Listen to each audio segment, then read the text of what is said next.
Just to let you know, I have the misfortune of going back up for budget week next week. And as you know, Tony Abbott has had a bit of a road to Damascus moment on a number of things of late.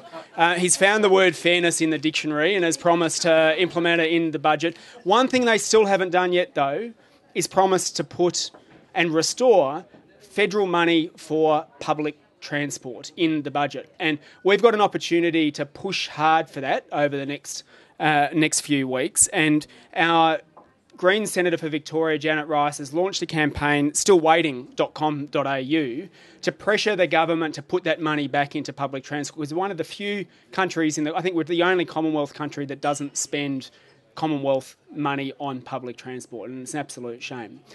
So, who wants to make a few statements? Over to you. Coming up. I just want to come back to an ominous note that's been raised by a number of speakers, and that's the Western Distributor.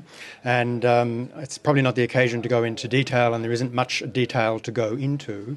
But I guess just a couple of points. One is that the process is worse, if anything, than the East-West Link, and that if it does go ahead, that sets up the situation for a replay of our last battle. So it's in the advantage of everyone here that we have good process and that project be stopped. One of the things that's going to complicate that as an issue is that while over here East-West Link was driven basically by congestion with freight in the background, over there congestion and freight are parallel issues, and the community there suffers directly from freight. And so if you just look around at the first response, there's a rather more positive angle on it. No, I'm just going to go a bit longer.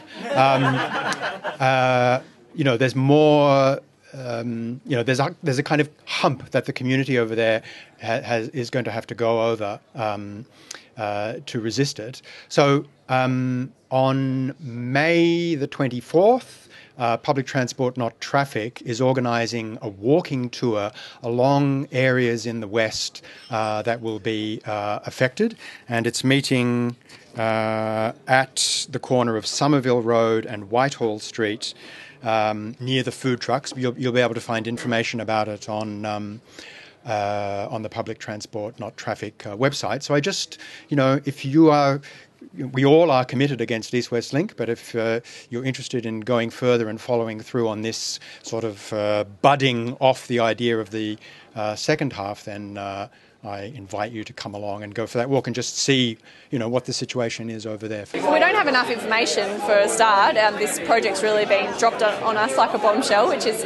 pretty bad planning, I think, by the government. They shouldn't be allowing private companies to plan our cities. That should be planned with strong community consultation. It is disappointing that we're seeing more and more toll road plans. We should be building public transport like all world-class 21st century cities are, rather than roads. We need to look a lot more at the details to figure out what this road is and what we could do about it.